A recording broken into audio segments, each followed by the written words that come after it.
What's going on, everybody? Welcome back to another Lions video. Today, you guessed it, we got some more Lions news and rumors. News and rumors continue to come out on the daily, and as such, I will continue to bring you the news and rumors. Today, we will be talking about the Detroit Lions' newest free agent signing in cornerback Corn Elder, a potential outlook and the potential future of a former top draft choice by our Lions, as well as a couple events that may end up happening in the Motor City. Now, before we get into the video and before we get into this new batch of news and rumors, if you're new to the channel and you are enjoying the content, please consider liking the videos and subscribing to the channel. It takes just 2 seconds out of your day to do so. It's quick, free, and easy, and you will be helping the channel out more than you could possibly know. So if you could do that, take those 2 seconds to like and subscribe. I'd be greatly appreciative for it. But with all that being said, and without any further ado, let's get right into talking about some more Lions news and rumors.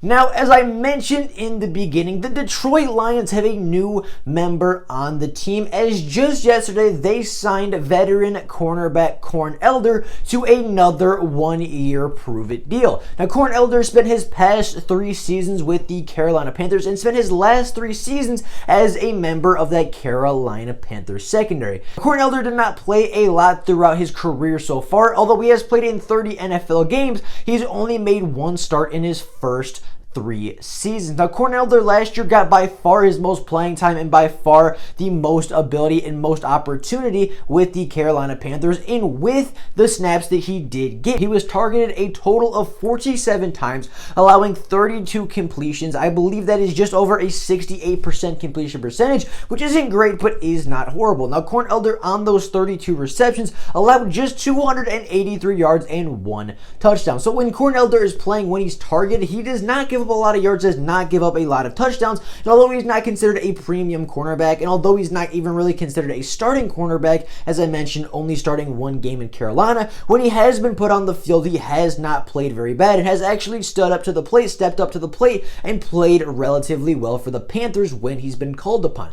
Now, as I mentioned earlier, Corn Elder has not really played a lot of football. He's not played a lot in the NFL because simply he just hasn't been given the opportunity. In the 2018 season, his rookie season with the Carolina Panthers, he only ended up playing in 6% of their defensive snaps and really wasn't given enough opportunity to make a significant impact to the team. Now, in 2019, that got even lower as he went from playing 6% of the snaps to 0% of the snaps. He played 0 defensive snaps for that team in 2019. I believe he was dealing with a little bit of an injury problem, did play a little bit on special teams for them, but did not play a single defensive snap. And then last year, as I previously mentioned, he got by far his greatest opportunity, playing 39% of the Carolina Panthers defensive snaps. Now, Corn Elder has been a long-time member of that Carolina Panthers special teams as well. He has played a lot more on special teams than he has at the actual cornerback position. However, in the limited snaps he has played in the regular season, as well as an extensive look that I did into his preseason film,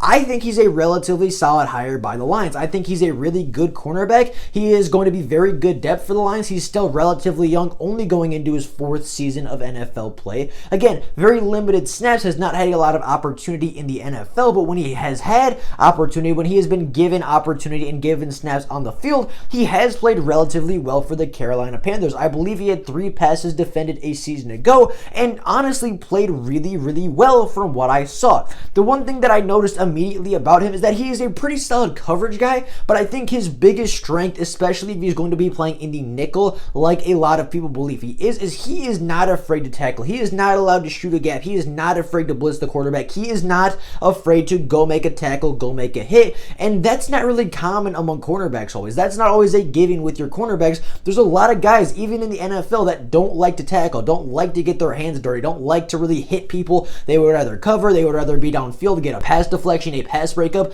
and a lot of cornerbacks in the NFL are not afraid to tackle, but a lot of cornerbacks in the NFL do not like like tackling, and that is not the case with Corn Elder. Corn Elder thrives when he's tackling. His biggest strength, I think, is his ability to tackle, is his ability to wrap up, and that is something I think the Lions are really trying to get in their cornerback group. Jeff Okudah is a very, very solid tackler. That's one of his biggest strengths, is even if he allows the completion, more times than not, he is going to make you tackle. You saw multiple times last year, he had a lot of big hits, had a lot of really good plays when he was tackling, when he was blitzed off the edge. He looked really, really solid at the defensive back position. Now, of course, that's not what you draft a cornerback for. You don't draft him to tackle. However, it is a relatively good skill for a cornerback to have, especially if teams like to run outside, especially if teams like to bounce their runs to the boundaries, or if they like to play a lot of quick game and you have to be able to tackle underneath. Corn Elder is going to be able to do that for the Detroit Lions. Now, I believe Corn Elder is going to start at the nickel for the Lions. I believe he is going to be the starting slot safety. He's a 5'10", 185-pound cornerback, so he's not the biggest guy in the room, is not going to be the biggest guy on the field.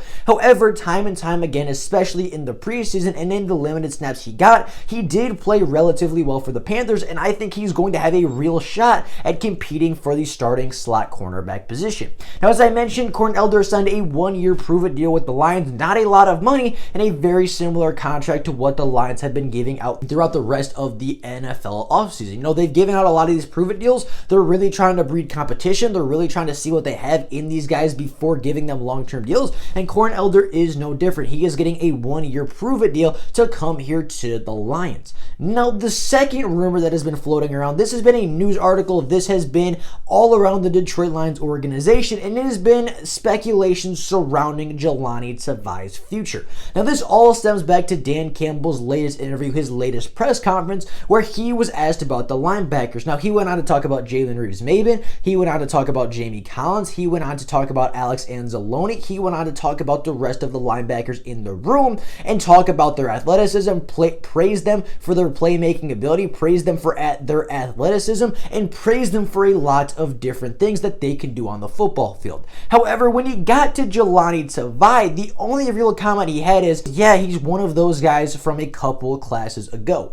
He didn't have anything positive to say, really, didn't really go in depth, didn't really praise anything that Jelani Tavai did well, just kind of said, yeah, he's one of those guys, and moved on after praising three other linebackers that two of them haven't even played as much as Jelani Tavai, one of which hasn't even been on the team and played a snap for the Lions. Like, he praised all of these different linebackers and got to Jelani Tavai and was kind of like, yeah, he's just kind of a guy, he's kind of here, like he's not really a big deal, or at least that's how it came across to Lions fans, and that has caused a lot of speculation surrounding the former second-round pick. Now, I don't believe that Dan Campbell did this to be malicious. I don't believe he did this as a pre-teller or I don't think he did this to signify that Jelani Tavai is going to get cut. I don't think he did this to signify that Jelani Tavai is a guy that's not going to start, not going to play for the Lions. I don't think he did it for a malicious reason, and I really don't think he did it to try to get this big news article out of it. I genuinely just think that our new head coach hasn't necessarily had time to evaluate everybody on the roster.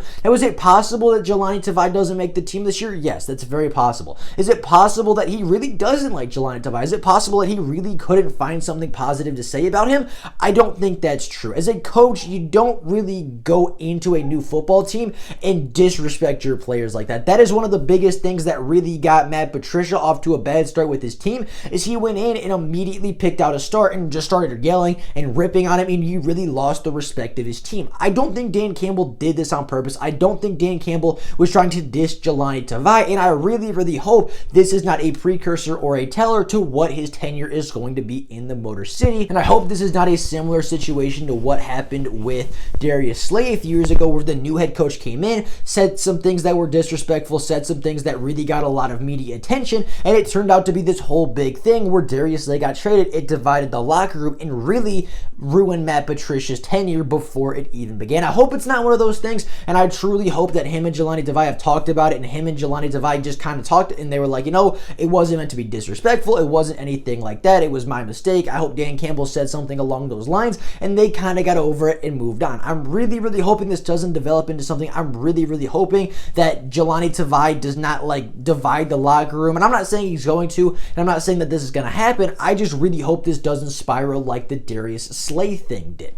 Now, with that being out of the way, with the kind of rumor speculation side of it being out of the way, there are two more smaller pieces of news that I wanted to touch on today. Now, the first little bit of information, the first little bit of news came from our team president, Rod Wood. Now, Rod Wood had recently come out and said that the Detroit Lions are looking and they are considering changing their uniforms after the 2022 season. Now, the Lions just remade their uniforms a few years ago. They've been playing in it for a couple of years. I like the current logos. I like the current uniforms. I like the way their uniforms look right now. I'm very happy with them. I like the old ones. I like the new ones. And if they're going to redesign them again, I have no problem with it. I just think it's a pretty interesting thing that they may be looking to change the uniforms yet again. They could potentially do it for a culture thing. They could potentially do it to, maybe signify some changes happening in Detroit. They're not going to be the old Lions like they were under Matt Patricia.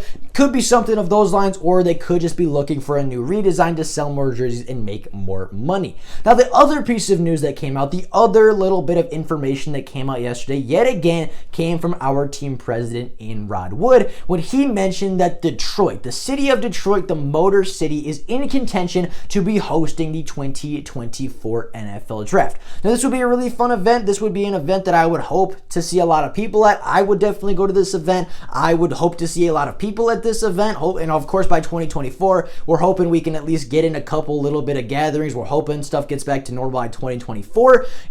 There should be gatherings again. It should be a really fun event if it does take place in the city of Detroit. If it's there, I'll be there. I hope to see a lot of you guys there, but that is very, very far in the future. But as the Lions are in contention to host a future draft, I did want to mention it in one of these videos. Now, with all that being said, that is all I have for you guys today. Let me know down in the comments below, what do you think about the Lions' newest cornerback in Corn Elder? The Lions add their fourth cornerback on the roster and add a little bit more depth. I like the signing, but let me know what you guys think about it. And of course, let me know what you guys think will happen with the Jelani Tavai situation. With all that being said, that's all I got for you guys today. Thank you all so very much for watching the video. If there's more Lions news and more Lions rumors to come out, and when those news and rumors inevitably surface, I will be back with more Lions content. But with all that being said, that is all I got for you guys today. Thank you all so very much for watching the video, and I will see you all tomorrow with more Lions content. As always, go Lions!